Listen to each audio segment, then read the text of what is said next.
In the summer of 1847, the small town of Culpeper, Virginia, witnessed something so disturbing that local authorities sealed every record, burned witness testimonies, and swore the surviving residents to silence until their deaths. 27 people disappeared without a trace over the course of just 6 weeks. The only clues left behind were strange symbols carved into oak trees, personal belongings arranged in perfect geometric patterns, and 2 names whispered in fear by those who dared to speak: Ezekiel and Nathaniel Crow, twin brothers, aged 27, who had returned to their hometown after a decade-long absence with knowledge that no God-fearing man should possess. Tonight, using recently discovered courthouse documents that somehow escaped the Great Fire of 1851, we'll uncover the truth about what really happened in Culpeper that summer and why the United States government has kept this file classified for over 175 years. Before we continue with the story of the Crow twins and their reign of terror in Culpeper County, what makes this case even more chilling is that it occurred during one of the most documented periods in American history,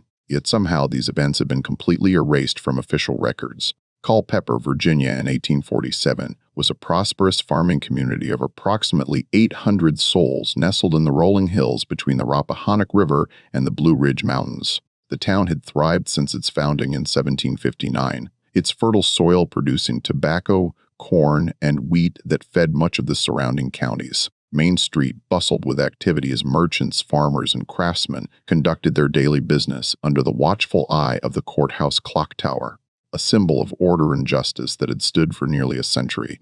The community was tight-knit, as rural Virginia towns often were, with families who had lived side by side for generations. Church attendance on Sundays was mandatory by social custom, if not by law, and Reverend Marcus Holloway's sermons at the Culpeper Baptist Church were attended by nearly everyone in town. The Reverend, a stern but fair man in his 50s, had served the community for over 20 years and was considered not just a spiritual leader, but a pillar of moral guidance. Among the most respected families in Culpeper were the Crows, whose patriarch, Jeremiah Crow, had been one of the town's founding merchants. The family owned the largest general store on Main Street, as well as several hundred acres of prime farmland. Jeremiah had married young to a woman named Rebecca Thorne, daughter of a prominent Richmond family, and their union was blessed with twin sons in the winter of 1820. Ezekiel and Nathaniel Crow were identical in appearance but vastly different in temperament from their earliest days. Ezekiel, born first by mere minutes, displayed an unsettling intensity even as a child. His pale blue eyes seemed to pierce through whoever he looked at, and he rarely smiled. Nathaniel, by contrast, was charming and personable, quick with a joke or kind word, though those who knew him well noticed something calculating behind his easy smile. The boys were inseparable, often seen whispering to each other in what their parents assumed was the private language common among twins. As they grew into young men, both twins displayed remarkable intelligence. They excelled in their studies under the local schoolmaster, mastering not only reading, writing, and arithmetic, but showing unusual aptitude for subjects like natural philosophy, anatomy, and what was then called experimental science. Their father, proud of their academic achievements, often spoke of sending them to the University of Virginia when they came of age. However, in the spring of 1837, when the twins were 17, a scandal rocked the Crow household. Sarah Wickham, the 16-year-old daughter of a local farmer, was found dead in the woods outside town. Her body bore strange marks that the local doctor, Dr. Edmund Parrish, could not explain. More troubling still, several townspeople reported seeing the Crow twins in the vicinity of where Sarah's body was discovered, though no formal accusations were ever made. Within weeks of Sarah's death, Jeremiah Crow announced that his sons would be leaving Culpeper to pursue advanced studies with a distant relative in Boston. The twins departed on a warm May morning in 1837, and for 10 years, Culpeper heard nothing from Ezekiel and Nathaniel Crow. Their parents received occasional letters postmarked from various cities, Boston, Philadelphia, and New York, but the contents were never shared with neighbors or friends. The decade that followed was peaceful in Culpeper. The town continued to grow modestly. New families arrived, children were born, and the memory of the Crow twins faded into the background of daily life. Dr. Parrish retired and was replaced by a younger physician, Dr. Parrish, Thomas Fairfax, who brought modern medical knowledge from his training in Richmond. The railroad had reached neighboring counties, bringing new prosperity and connecting Culpeper to the wider world. But on June 15, 1847, everything changed when 2 figures stepped off the afternoon stagecoach on Main Street. The men were tall and lean, dressed in fine black suits that spoke of city sophistication. Their pale blue eyes surveyed the familiar streets of their childhood with expressions that chilled the handful of townspeople who recognized them. After 10 years, Ezekiel and Nathaniel Crow had returned to Culpeper. The brothers' return was marked by an immediate sense of unease that seemed to settle over the town like morning fog. They took rooms at the Culpeper Inn, operated by Mrs. Martha Henley, a widow who had known the boys since they were children. Mrs. might think. Henley later told authorities that the twins spoke very little during their stay, often retiring to their rooms immediately after supper, where strange odor would sometimes emanate through the floorboards, smells she described as reminiscent of her late husband's veterinary practice, but more acrid and unsettling.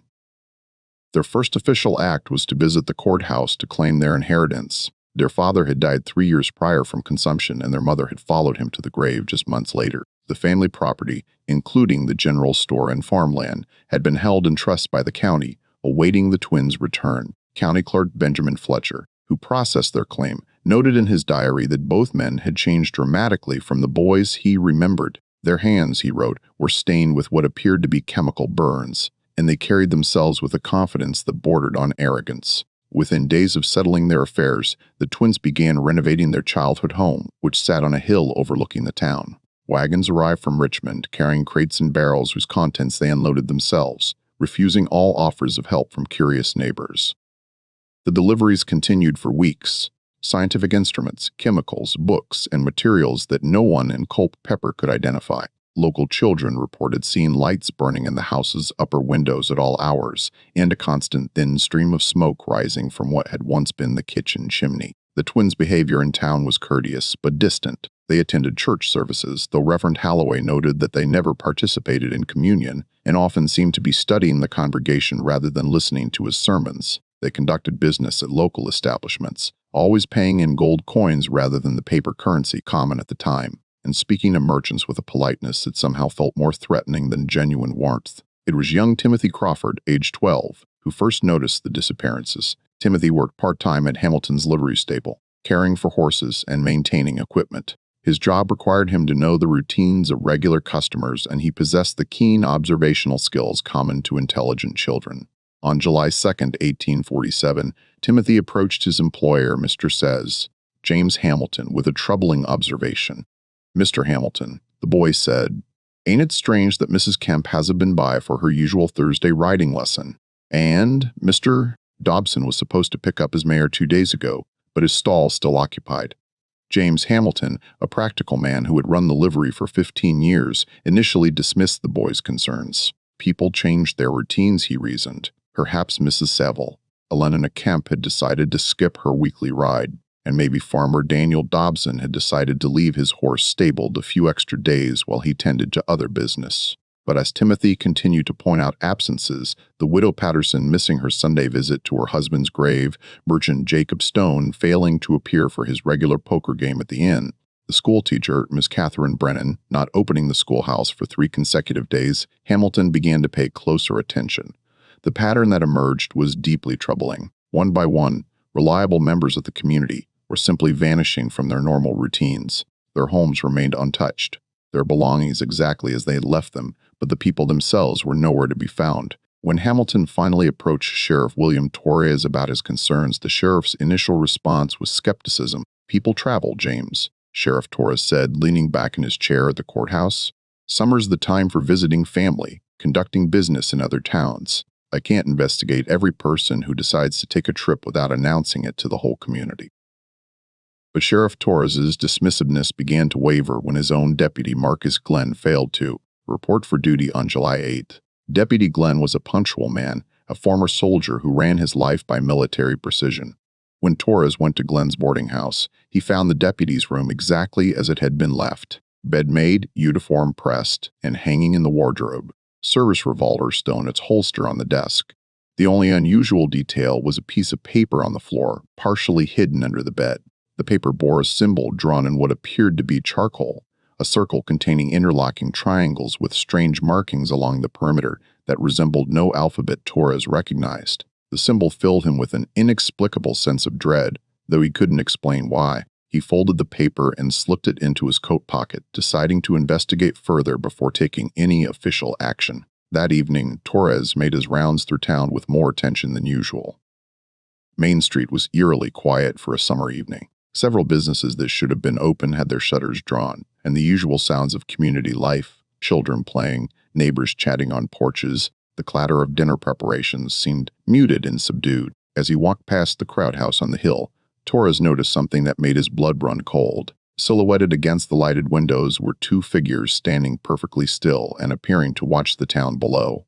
Even from a distance, their stillness was unnatural. No movement, no casual shifting of weight, just absolute motionless observation. When Torres blinked and looked again, the figures were gone, but the lights in the upper windows continued to burn throughout the night. The next morning brought news that would shatter any remaining doubt about the nature of Culper's crisis. Mrs. Morrick Henley discovered that three of her inn's guests, a traveling merchant from Fredericksburg, a circuit preacher heading to Charlottesville, and a young couple on their honeymoon, had vanished from their rooms overnight. Their luggage remained untouched, their beds appeared slept in, but the guests themselves were nowhere to be found. The only trace of their presence was that same mysterious symbol, this time carved into the wooden frame of each empty room's window. As news of the disappearances spread through Culper, the community's initial confusion gave way to a creeping terror that seemed to seep into every conversation, every sideways glance, every hesitant step down previously familiar streets. Sheriff Torres called an emergency town meeting for July 12th, hoping to address the growing panic and organize some form of systematic response to what was clearly becoming a crisis. The meeting was held in the largest space available, the sanctuary of the Culpeper Baptist Church. Reverend Holloway opened the gathering with a prayer for guidance and protection, his usually strong voice trembling slightly as he beseeched the Almighty to watch over their troubled community. Nearly 200 townspeople packed the wooden pews, their faces reflecting the fear and uncertainty that had settled over Culpeper like a suffocating blanket. Sheriff Torres stood before the congregation, his badge catching the lamplight as he attempted to present what few facts he had gathered. 23 people had now been confirmed missing, ranging in age from 16 to 68, representing every social class and occupation in town. The missing included farmers, merchants, craftsmen, housewives, and even his own deputy. In every case, their personal belongings remained undisturbed, suggesting that whatever had happened to them had occurred suddenly and without warning. What troubles me most, Torres told the assembled crowd, is the complete absence of any signs of struggle or violence. These people didn't pack bags, didn't leave notes for family members, didn't close their businesses or make arrangements for their affairs. It's as if they simply stopped existing in the middle of their normal lives. From the back of the church, a voice called out with a question that many had been thinking, but few had dared to voice. "Sheriff, what about the Crow twins? They return after 10 years and suddenly, people start disappearing. That can't be a coincidence." A murmur of agreement rippled through the congregation, but Torres held up his hand for silence. "Now I understand why folks might think that way, but we can't go making accusations without evidence. The Crow boys have every right to return to their hometown, and far as I know, they haven't broken any laws." But even as he spoke the words, Torres felt doubt gnawing at his conviction. He had indeed investigated the twins' activities since their return, and what he had discovered was troubling, if not definitively criminal. They had purchased unusual quantities of chemicals from suppliers in Richmond, compounds used in embalming, preserving specimens, and experimental research. They had also acquired surgical instruments, anatomical charts, and scientific equipment that seemed far beyond what any normal citizen might need. More disturbing still were the reports from townspeople who lived near the Crow property. Mrs. Sarah Dalton, whose farm bordered the Crow land, reported seeing lights moving through the woods at night, not the steady glow of lanterns, but dancing, flickering illumination that seemed to move with purpose through the trees. Her husband Robert had found several dead animals on their property, deer, rabbits, even their own livestock, arranged in those same geometric patterns that were becoming all too familiar throughout Culpeper. The meeting concluded with the formation of a volunteer patrol system with groups of men taking turns watching the streets throughout the night. Families were advised to stay together, to account for each other's whereabouts at all times, and to report any unusual activity to the sheriff immediately. But even these precautions stalled inadequate against a threat that seemed to operate by rules no one understood. As the townspeople filed out of the church into the humid July evening, many cast nervous glances toward the hill, where the Crow stood silhouetted against the darkening sky. The upper windows glowed with their usual yellow light, and once again, those same two motionless figures could be seen observing the town below. Dr. Thomas Fairfax, who had remained silent throughout the meeting, approached Sheriff Torres as the crowd dispersed.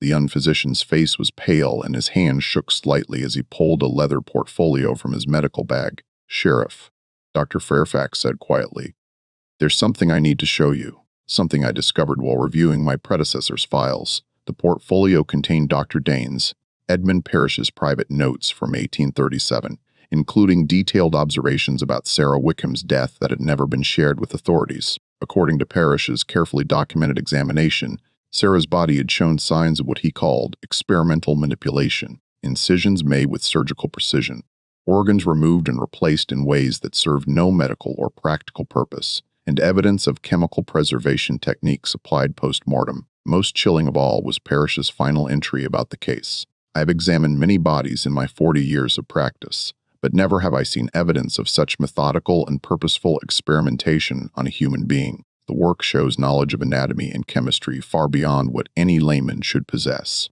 Whatever was done to this poor girl was done by someone with extensive training in the medical arts and a complete absence of human compassion. I fear for what might happen if such a person were to continue their studies unchecked."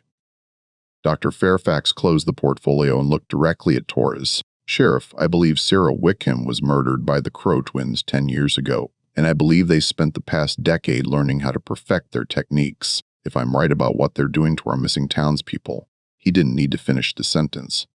The implications were too horrible to speak aloud, yet too probable to ignore. The volunteer patrols that had been organized after the town meeting proved to be both a blessing and a curse. While they provided some comfort to frightened families, they also resulted in the discovery of evidence that made Culpeper's situation even more terrifying than anyone had imagined.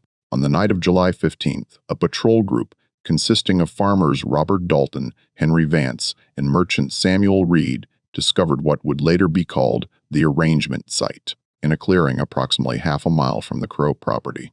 The clearing, which had been used for years by local children as a natural playground, had been transformed into something that defied rational explanation. 23 personal items, a bonnet, a pocket watch, a wedding ring, a leather-bound Bible, various other belongings clearly taken from the missing townspeople had been arranged in a perfect spiral pattern around a central circle of stones. Each item was placed with mathematical precision, the distances between them measured to the inch. In the center of the stone circle, symbols had been carved into the earth itself. The same interlocking triangular design that had been found in the inn rooms, but larger and more complex, incorporating additional markings that seemed to form a kind of written language. But the most disturbing discovery was not the arrangement itself, but what surrounded it. The trees bordering the clearing showed signs of recent activity. Bark stripped away in specific patterns, branches removed to create sight lines, and carved symbols that seemed to form a larger pattern when viewed from the center of the clearing. The entire site had clearly been designed with a specific purpose in mind, though that purpose remained terrifyingly unclear. Samuel Reed, who had served as a surveyor before becoming a merchant, spent several minutes examining the arrangement with his professional eye for precision and measurement. What he discovered filled him with dread that he would carry for the rest of his life. "Gentlemen," Reed said to his companions, his voice barely above a whisper, "this isn't random. Every measurement here is exact. The spiral follows a mathematical progression. The stones are placed according to geometric principles, and those symbols, they're not just random marks. This is a design created by someone with advanced knowledge of mathematics and engineering." The patrol immediately reported their discovery to Sheriff Torres, who arrived at the site with Dr. Turns, Fairfax, and Reverend Holloway just before dawn. The three men stood in stunned silence as they absorbed the implications of what they were seeing. This was not the work of madmen or random criminals, but evidence of a systematic and carefully planned operation being conducted with scientific precision. Reverend Holloway, despite his lifetime of theological study and pastoral experience, found himself struggling to interpret what he witnessed through any framework his faith provided. "I've read about pagan rituals and ancient practices," he told Torres, "but this seems to combine those old beliefs with modern knowledge in ways that shouldn't be possible." Dr. Fairfax knelt beside the carved symbols, pulling out a magnifying glass to examine their construction more closely. "These incisions were made with surgical instruments," he reported. "The depth and precision are consistent with medical tools, not farming implements or household knives. And look at this." He pointed to what appeared to be dark stains around several of the symbols. This appears to be dried blood, but it's been treated with some kind of preservative. It should have decomposed by now in this heat and humidity, but it's been chemically stabilized. As the three men documented the site, they began to notice additional details that made their discoveries even more unsettling. The arrangement had been constructed to be visible from the upper windows of the Crow house, suggesting that it was designed for observation from that specific vantage point. Moreover, the sight lines created by the modified trees formed a pattern that drew the eye inevitably toward the center of the clearing, creating a hypnotic effect that made it difficult to look away. Sheriff Torres made the decision to place a watch on the clearing, hoping to observe anyone who might return to the site. He personally volunteered for the first shift, positioning himself in a concealed location approximately 50 yards away with a clear view of the arrangement. His vigil began at sunset on July 16th, and what he witnessed that night would haunt him until his dying day.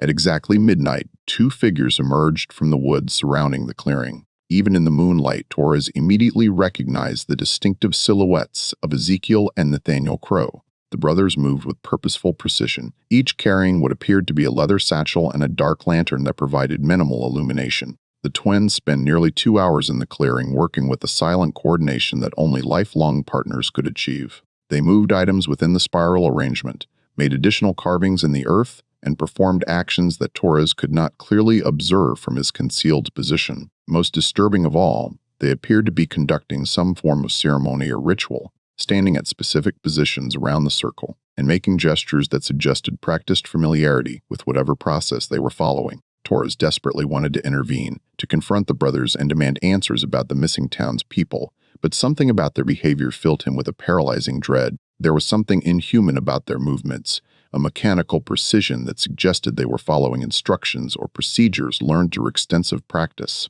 The sheriff found himself unable to move, frozen in his hiding place like a rabbit caught in the gaze of predators. When the twins finally departed, they left behind evidence that confirmed Torres's worst suspicions. The arrangement had been modified again, with several items moved to new positions and fresh symbols carved into the earth. More chilling still, one additional personal item had been added to the spiral. Deputy Marcus Glenn's badge, positioned with the same mathematical precision as all the other objects. Torres remained hidden until dawn, afraid to approach the clearing while darkness might conceal the twins' return. When he finally emerged from his concealment, he discovered something that made his blood freeze in his veins. Carved into a tree directly above his hiding place was a message clearly intended for him. "We know you're watching. Join us willingly or join the others permanently."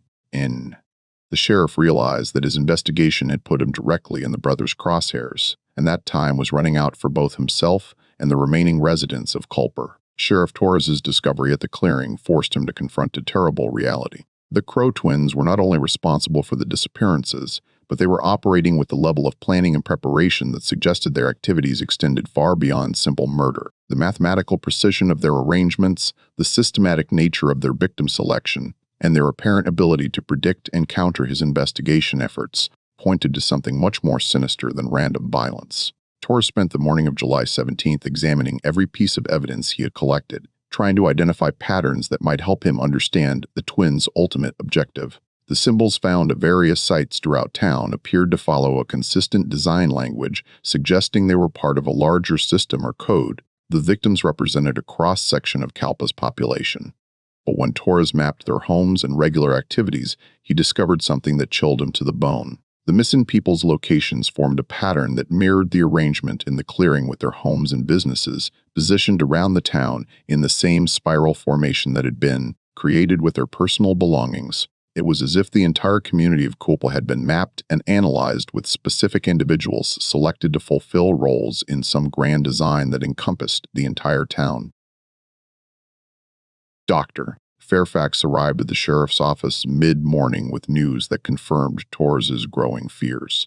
During the night, 3 more townspeople had vanished: Mrs. White, Ellen Crawford, Timothy's mother, blacksmith George Patterson, and elderly widow Jane Carpenter. Their disappearances followed the same pattern: no signs of struggle, personal belongings left untouched, and that familiar symbol carved somewhere in their vicinity. Sheriff Dr.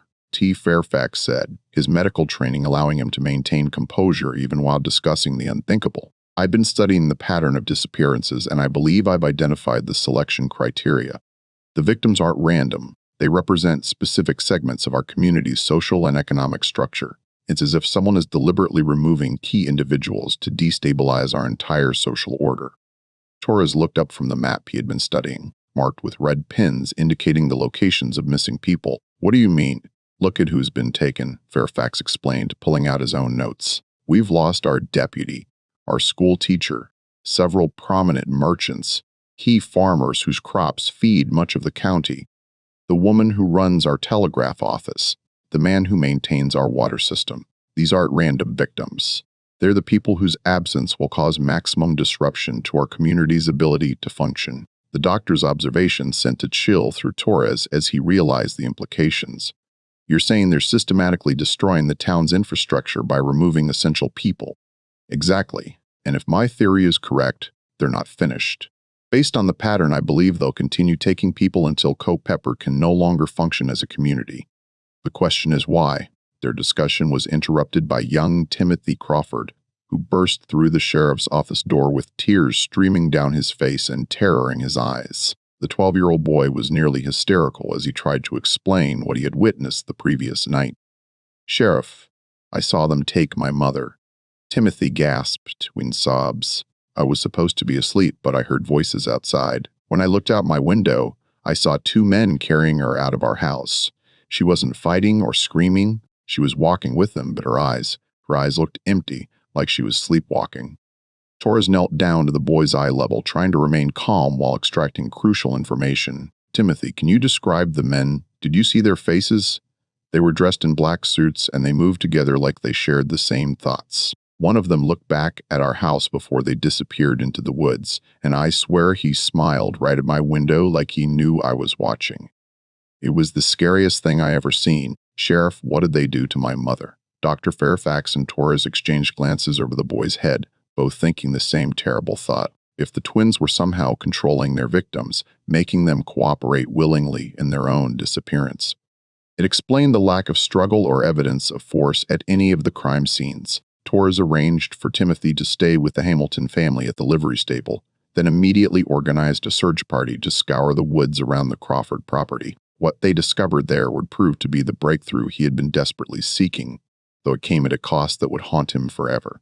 The search party, consisting of Torres, Dr. Fairfax, and 6 armed townsmen, followed a trail of broken branches and disturbed earth that led from the Crawford house deep into the forest surrounding Culpeper. The trail was almost too obvious, as if it had been left intentionally for them to follow, but Torres had run out of options for conventional investigation methods. After nearly 2 hours of tracking through increasingly dense woodland, the party emerged into a large natural clearing that none of them had known existed. Despite living in the area their entire lives, what they found there defied every assumption they had made about the nature of the disappearances and the twins' motivations. The clearing contained a complex of structures that had been constructed with materials and techniques that seemed impossible for the remote location. Several wooden buildings arranged in a precise geometric pattern housed what appeared to be an elaborate laboratory and research facility. Tables lined with scientific instruments, shelves containing hundreds of glass containers filled with unidentifiable substances, and detailed anatomical charts covering every available wall surface created an environment that belonged more in a major city's medical college than in the Virginia wilderness. But it was the central building that contained the most horrifying discovery. Inside what appeared to be a crude but functional surgical theater, the search party found evidence of the missing townspeople's fate. 23 wooden tables, each bearing restraining devices and stained with substances that Dr. Fairfax immediately recognized as blood and other bodily fluids, were arranged in the same spiral pattern that had appeared throughout the investigation. On shelves lining the walls, glass containers held what appeared to be human organs preserved in chemical solutions. Detailed notes, written in 2 different handwritings that matched samples from the twins' correspondence, documented procedures and experiments that read like a nightmare combination of medical research and systematic torture. Dr. Fairfax, despite his medical training and familiarity with human anatomy, became violently ill as he examined the contents of the laboratory. "Sheriff," he managed to say, between waves of nausea, "these are just murder victims. The twins have been conducting experimental procedures on living human beings. This is torture disguised as scientific research." Torres felt his world tilting as he absorbed the magnitude of what they had discovered. The Crow twins hadn't simply killed 23 people. They had systematically tortured and experimented on them while they were still alive, treating human beings like laboratory animals in service of some twisted form of research. But even worse than what they had found was what was missing from the laboratory. Despite evidence that 23 people had been brought to this location, they found no bodies, no remains, no indication of what had ultimately happened to the victims after the experiments had been completed. As the search party stood in stunned horror, trying to process the implications of their discovery, they heard the sound that every one of them had been dreading throughout their investigation. The distinctive sound of footsteps approaching through the forest, moving with the mechanical precision they had learned to associate with Ezekiel and Nathaniel Crow. The twins had returned to their laboratory, and the search party was trapped in the clearing with nowhere to run. The footsteps grew closer with measured precision, each step falling in perfect rhythm with its companion, creating an eerie synchronization that seemed to echo through the trees surrounding the clearing. Sheriff Torres quickly motioned for his men to take defensive positions behind the laboratory buildings. Though he knew their hiding places would provide little protection if the twins were armed or had other means of controlling their victims, Dr. Fairfax, still struggling with nausea from his examination of the surgical theater, pressed himself against the wall beside Torres and whispered urgently, "Sheriff, we need to understand what we're dealing with. Those notes I found, they describe techniques for using chemical compounds to control human behavior. If the twins have perfected those methods," Torres cut him off with a sharp gesture as two figures emerged from the tree into the clearing. In daylight, without the concealment of darkness or distance, Ezekiel and Nathaniel Crow appeared even more unsettling than Torres had imagined. Both men were tall and gaunt, their pale skin seemed to absorb rather than reflect the summer sunlight.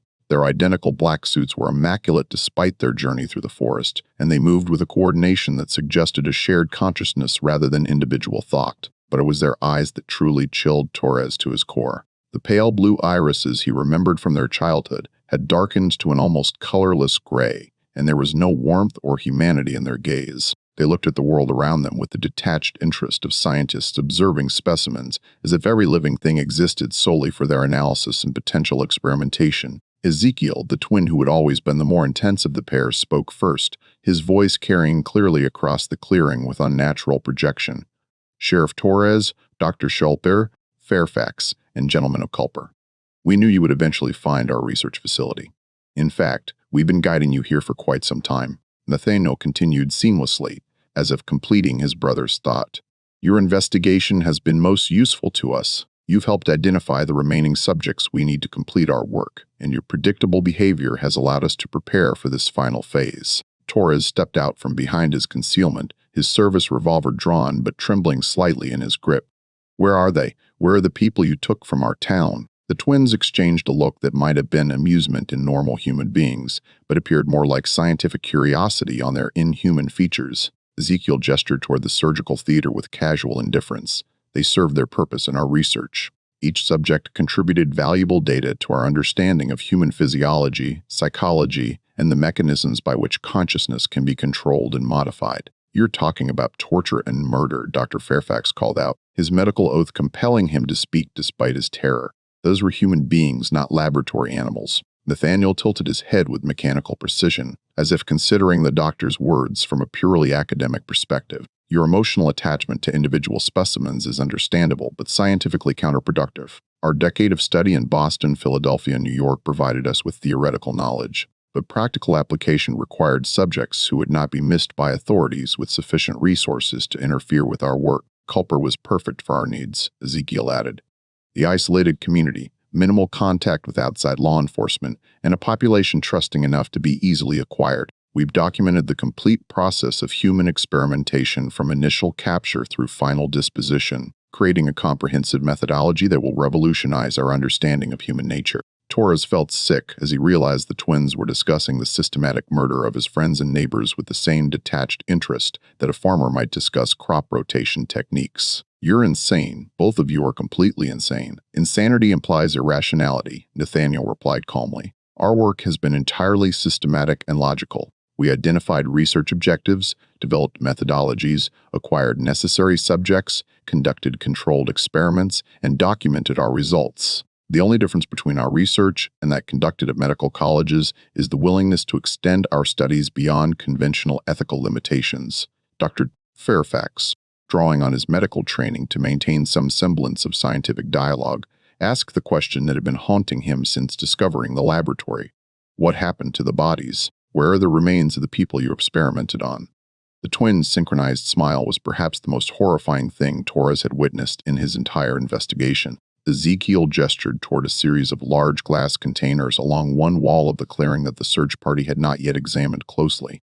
Waste not, want not, he said with chilling casualness. Human tissue, when properly preserved and processed, provides excellent material for extended research. We've developed techniques for maintaining specimen viability far beyond conventional methods. Torres felt his stomach lurch as he understood the implication. The twins hadn't just killed their victims. They had found ways to preserve and continue experimenting on their remains, treating human beings like scientific specimens to be cataloged and stored for future study. But our research phase is now complete, Nathaniel announced, pulling a leather journal from his coat pocket. We have documented sufficient data to publish our findings, though we suspect the current scientific establishment lacks the vision to appreciate our methodological innovations. Ezekiel nodded in perfect synchronization with his brother, which brings us to the final phase of our Culpeper project. You see, Sheriff Torres, we require witnesses to validate our work. Your investigation, your discoveries, your testimony will provide the credibility our research needs to gain acceptance in academic circles. I'll never help you, Torres said, though his voice lacked conviction. Something about the twins' calm confidence suggested they had already accounted for his resistance. Oh, but you will, Nathaniel replied, reaching into his own pocket to withdraw a small glass vial filled with clear liquid. Our experiments have produced several breakthrough discoveries in the field of chemical behavior modification. This particular compound induces complete compliance while maintaining consciousness and memory formation. Subjects remain fully aware of their actions but lose all capacity for resistance or independent decision-making. Dr. Fairfax recognized the implications immediately. That's what you use on the missing people. You didn't kidnap them, you drugged them into compliance. Precisely, Ezekiel confirmed. Much more efficient than physical force, and it eliminates the messy complications of unwilling subjects during experimental procedures. A small injection, and even the most strong-willed individual becomes perfectly cooperative. Torres realized with growing horror that the twins intended to use their chemical compound to force him and his men to become willing participants in whatever final phase they had planned. But before he could formulate a response, Nathaniel made an announcement that changed everything. However, we've encountered an unexpected complication in our research timeline, Nathaniel said, his mechanical voice taking on what might have been frustration in a normal person. Our chemical supplies are running low, and our most recent batch of test subjects proved insufficient for completing our final experiments. Ezekiel's colorless eyes fixed on Torres with predatory intensity. We require additional specimens to validate our conclusions. Specifically, we need subjects with strong wills and leadership capabilities. Law enforcement personnel and medical professionals provide ideal psychological profiles for our remaining research objectives. Torres felt the trap closing around him as he realized the twins hadn't just discovered his investigation. They had been manipulating it from the beginning, using his predictable behavior to lead him and his most capable allies directly into their hands. You planned this, he said, the pieces finally falling into place. The obvious trail, the arrangement in the clearing, even young Timothy finding us. You orchestrated everything to bring us here. Naturally, the twins replied in perfect unison, their synchronized speech creating an effect that seemed to bypass rational thought and strike directly at primal fears buried deep in the human psyche. But even as Torres felt despair settling over him like a suffocating blanket, he noticed something that gave him a spark of hope. The twins' laboratory, despite its sophistication, had been constructed hastily and with materials that were available locally. The buildings were wooden, the equipment was arranged for functionality rather than defense, and most importantly, the twins themselves appeared to rely entirely on their chemical compounds and psychological manipulation rather than physical strength or weapons. Torres caught Dr. Fairfax's eye and saw that the physician had reached the same conclusion. If they could avoid being injected with the compliance drug, they might have a chance to fight back against their captives. The sheriff made his decision with the desperate clarity that comes only in moments of absolute crisis. Instead of continuing the conversation that was clearly proceeding according to the twins' plan, he suddenly raised his revolver and fired directly at the glass containers lining the laboratory walls. The effect was immediate and devastating. Decades of preserved specimens, experimental compounds, and research materials erupted in a cascade of shattered glass and chemical reactions. Acrid smoke began billowing from the mixture of compounds now spreading across the laboratory floor, and several small fires ignited where incompatible chemicals had combined. "Run," Torres shouted to his men, but he needn't have bothered. The search party was already scattering toward the tree, driven by instincts older than civilization to flee from the unnatural horror they had witnessed. But even as Torres turned to follow his men, he heard something that froze his blood. The sound of the twins laughing, not the unhinged cackle of madmen, but the satisfied chuckle of scientists whose experiment had proceeded exactly according to plan. "Excellent. Sheriff Torres," Ezekiel called after him as the clearing filled with toxic smoke. "Your predictable response has provided us with the final data point we needed. The psychological profile of authority figures under extreme stress is now complete." Nathaniel's voice carried clearly through the chaos. "Phase 1 of the Culpeper project is concluded. Phase 2 will commence in our next location with improved methodologies based on everything we've learned here." Torres stumbled through the forest, his mind reeling with the implications of what he had heard. The twins weren't just conducting random experiments. They were perfecting techniques that they planned to implement elsewhere, using Culpeper as a testing ground for methods they would apply to other communities. But the most terrifying realization came as he burst from the tree and saw the town of Culpeper spread out in the valley below. Rising from multiple locations throughout the community were thin columns of smoke, and even from a distance, he could see figures moving through the streets with the same mechanical precision he had learned to associate with the twins' influence. The chemical compound they had used to control their victims wasn't just being applied to individuals. Somehow they had found a way to distribute it throughout the entire town. Sheriff Torres raced down the hillside toward Culpeper with his heart pounding and his mind struggling to process the magnitude of what was unfolding before him. The smoke rising from various points throughout the town wasn't coming from random fires, but from specific locations: the church, the courthouse, the schoolhouse, and several private residences. Each smoke column rose straight into the still summer air with unnatural uniformity, suggesting that whatever was burning had been carefully planned and coordinated. As he reached the outskirts of town, Torres encountered Dr. Fairfax, who had taken a different route through the forest and arrived several minutes earlier. The physician's face was pale with shock as he grabbed Torres's arm. "Sheriff, something's happened to the people." Fairfax gasped, still breathing heavily from his desperate flight through the woods. "I've seen at least 30 townspeople, but they're all behaving strangely. They're moving in formations, working together on tasks, but they're not talking to each other. It's like they're all following the same unspoken instructions." Torres pulled out his spyglass and surveyed Main Street from their concealed position behind Hamilton's livery stable. What he saw confirmed his worst fears about the twins' capabilities and their true objectives for Culpeper. The remaining townspeople were indeed moving with mechanical coordination, but they weren't acting like prisoners or victims. Instead, they appeared to be participating willingly in some kind of organized activity. Groups of residents were systematically removing items from buildings and arranging them in the street according to patterns that Torres recognized from the clearing, the same geometric formations that had appeared throughout the investigation. Mrs. Henley from the inn was working alongside Reverend Halloway to arrange furniture and personal belongings in precise spiral patterns. Merchant Samuel Reed was directing other townspeople in the placement of items with the same mathematical precision he had observed in the forest clearing. Even young Timothy Crawford, who Torres had left in the care of the Hamilton family just hours earlier, was participating in the activity with the blank expression and mechanical movements that characterized all the affected residents. They're not being forced, Torres realized with growing horror. They're cooperating because they want to. The twins have found a way to make them believe this is their own idea. Dr. Fairfax nodded grimly as he observed the scene through his own field glasses. It's more sophisticated than simple chemical compliance. They've somehow altered the townspeople's fundamental motivations and decision-making processes.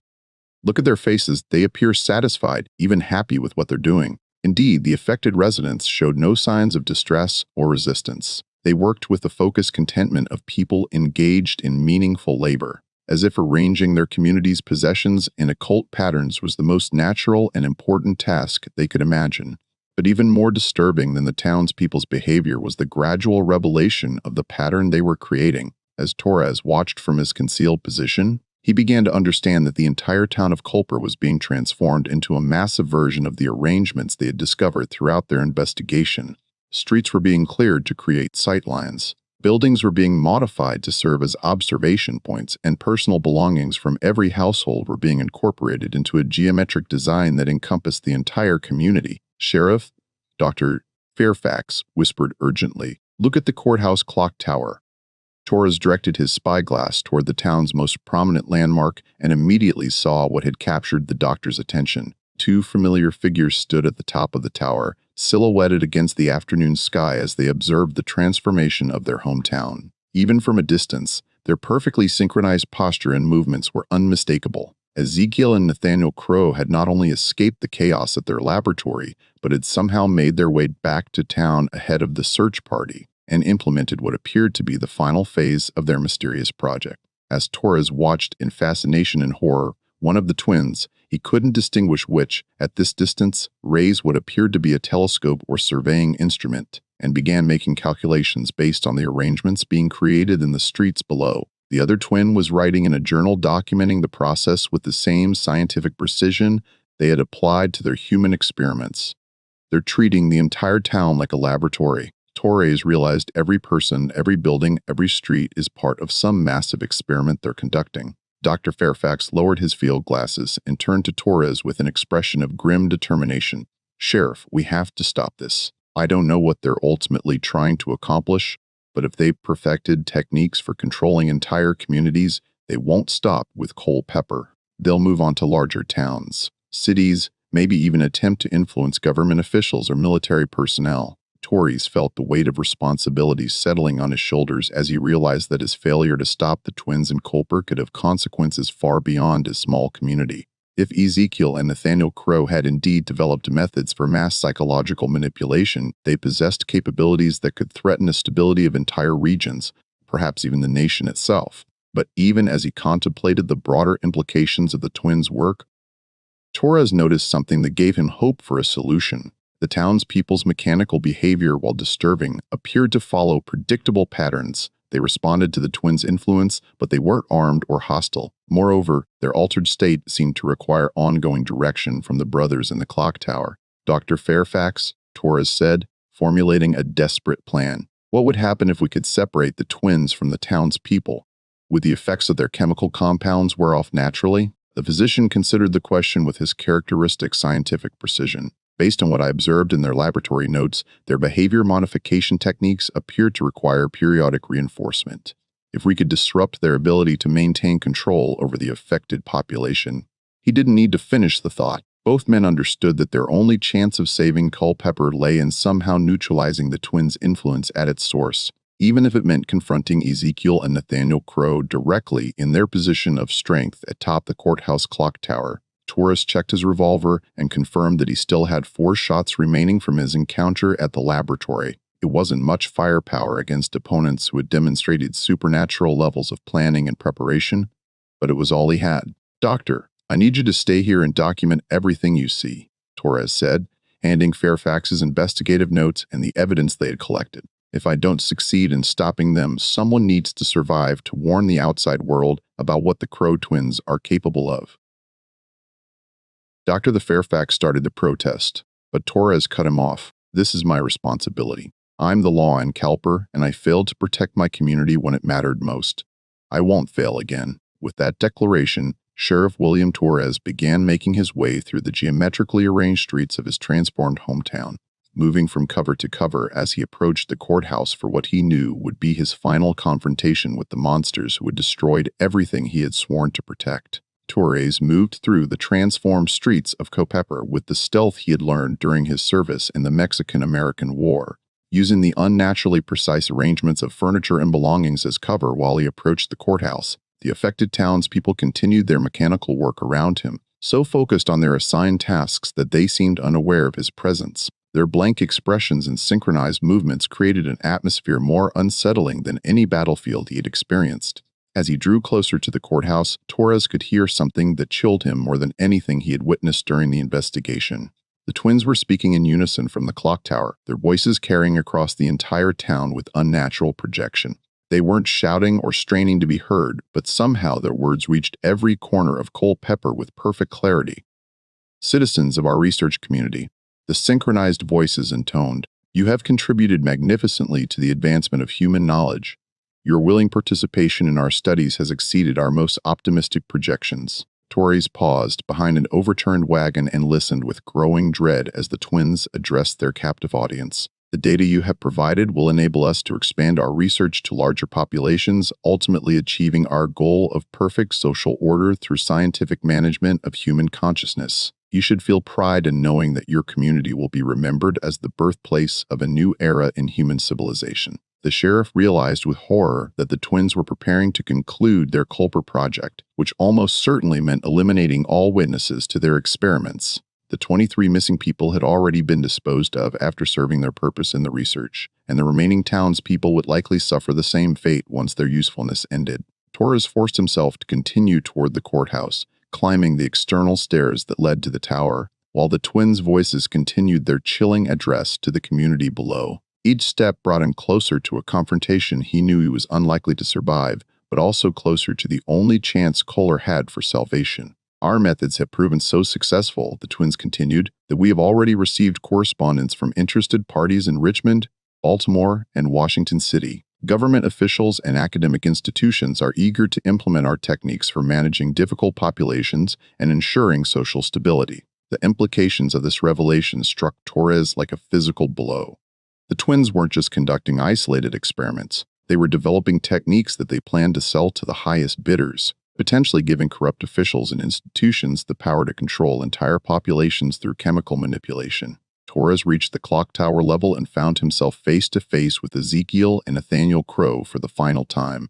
Up close, their inhuman transformation was even more apparent. Their skin had taken on a waxy, preserved appearance, and their movements possessed the mechanical precision of clockwork rather than living flesh. Most disturbing of all, they showed no surprise at his arrival, as if they had been expecting him. "Sheriff Torres," they said in perfect unison, not bothering to turn from their observation of the town below, "you've arrived precisely on schedule. Your predictable behavior has been invaluable to our research."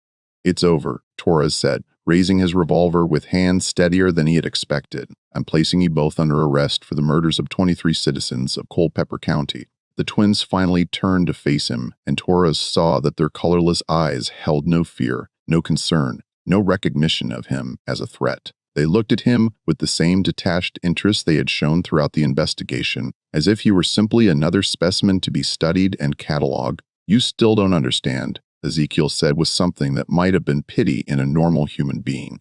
"We are beyond your primitive concepts of law and justice. We have transcended the limitations that constrain ordinary human consciousness." Nathaniel gestured toward the transformed town below them.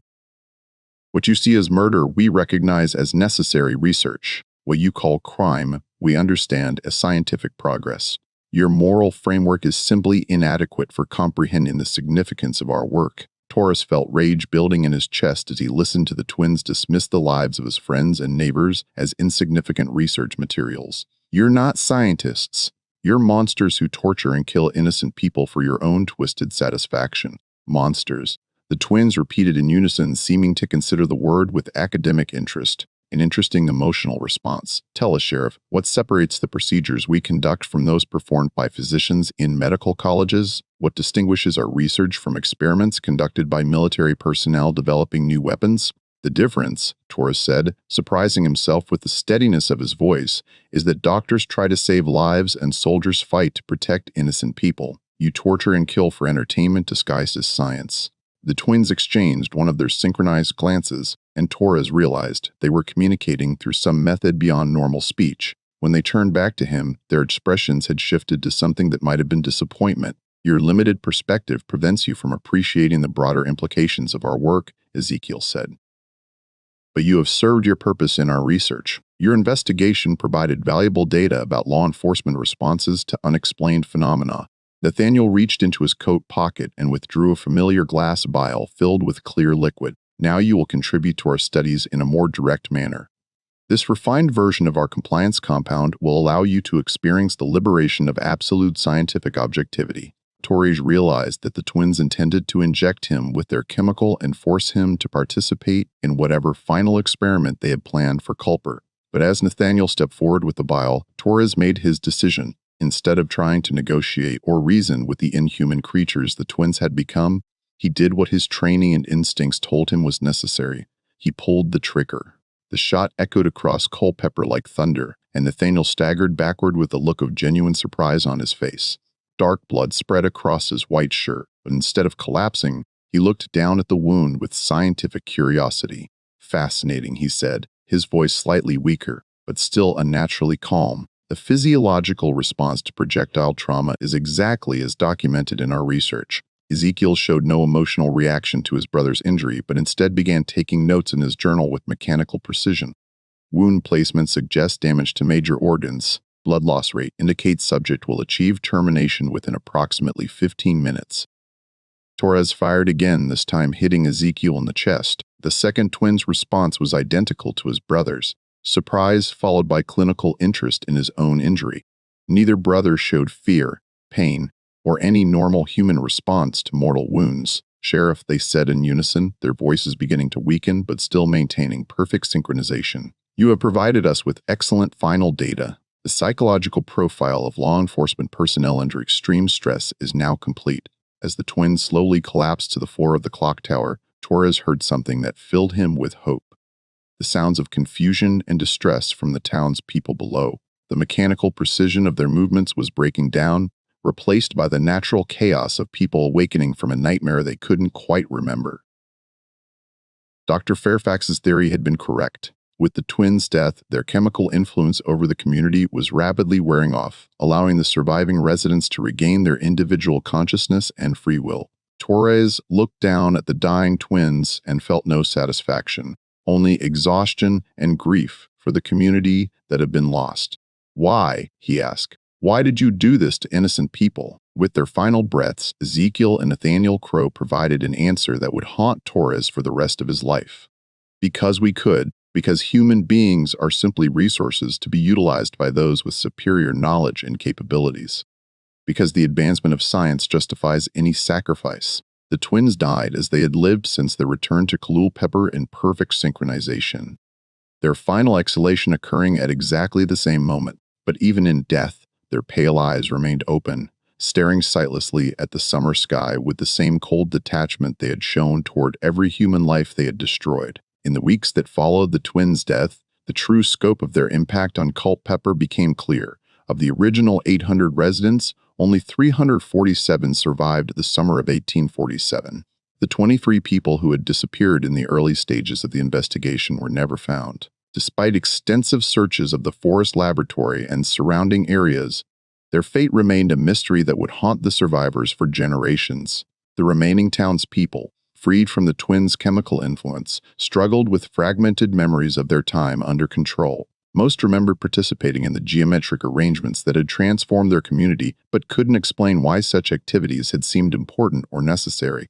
Dr. Fairfax documented these cases extensively, creating what would become one of the first clinical studies of mass psychological manipulation in American medical literature. Sheriff Torres compiled a comprehensive report of the investigation, including detailed documentation of the twins' methods, their laboratory discoveries, and the implications of their research for public safety. However, when he attempted to submit this report to state and federal authorities, he encountered resistance that suggested the twins' claims about government interest in their work had not been entirely fabricated. The Virginia State Police classified Torres' report as a local matter and declined to investigate further. Federal marshals who arrived in Culpeper to assess the situation confiscated most of the physical evidence, including the twins' laboratory equipment, research notes, and chemical compounds. The official finding was that Ezekiel and Nathaniel Crow had been mentally disturbed, individuals who had conducted isolated criminal acts with no broader implications for public security. Dr. Fairfax attempted to publish his medical observations about mass psychological manipulation in several professional journals, but his submissions were rejected as unverifiable anecdotal reports that lacked scientific rigor. The medical establishment of 1847 was simply not prepared to accept evidence of chemical techniques for controlling human behavior Despite the extensive documentation Fairfax had compiled by the end of 1847, most official records of the Culpeper incident had been sealed, lost, or destroyed. The courthouse fire of 1851 eliminated any remaining local documentation, and the federal files were buried so deeply in Washington archives that they effectively ceased to exist. The surviving residents of Culpeper were left to rebuild their community with the knowledge that their government had chosen to suppress rather than investigate one of the most significant threats to public safety in the nation's history. Many families left the area entirely, unable to remain in a place that held such traumatic memories.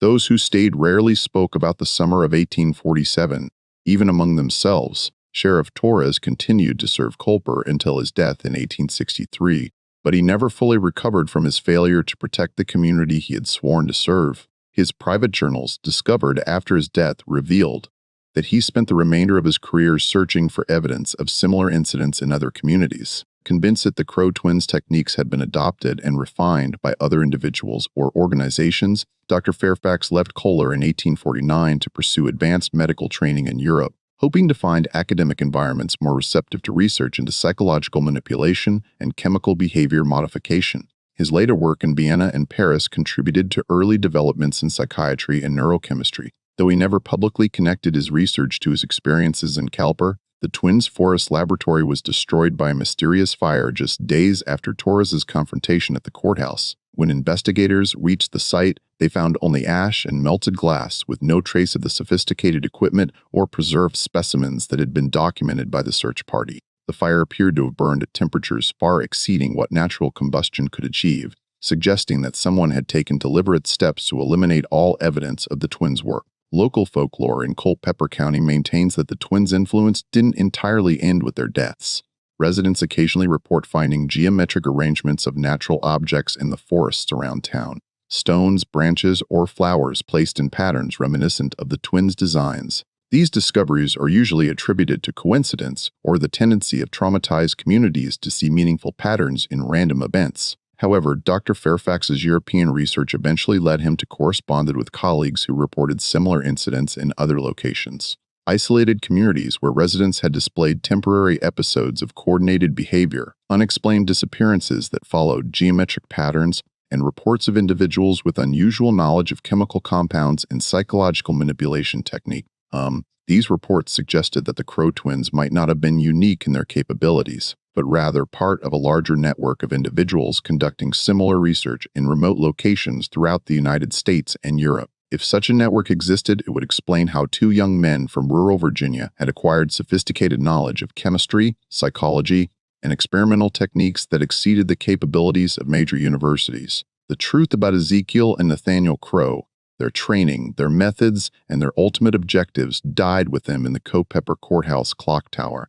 But the questions their brief reign of terror raised about the vulnerability of human consciousness to scientific manipulation, the willingness of authorities to suppress evidence of threats to public safety, and the potential for individuals to acquire and misuse advanced knowledge continued to resonate more than 175 years after that terrible summer. What do you think of this story? Do you believe everything was revealed? The fact that official records were suppressed and evidence was destroyed means we may never know the complete truth about what happened in Culpeper County during the summer of 1847. Leave your comment below about whether you think the twins were working alone or as part of something larger. If you enjoyed this tale and want more historical horror stories like this, subscribe, hit the notification bell, and share with someone who loves mysteries as much as you do. The truth about America's darkest secrets is waiting to be discovered. And there are many more stories like this one hidden in the shadows of our nation's past. See you in the next video.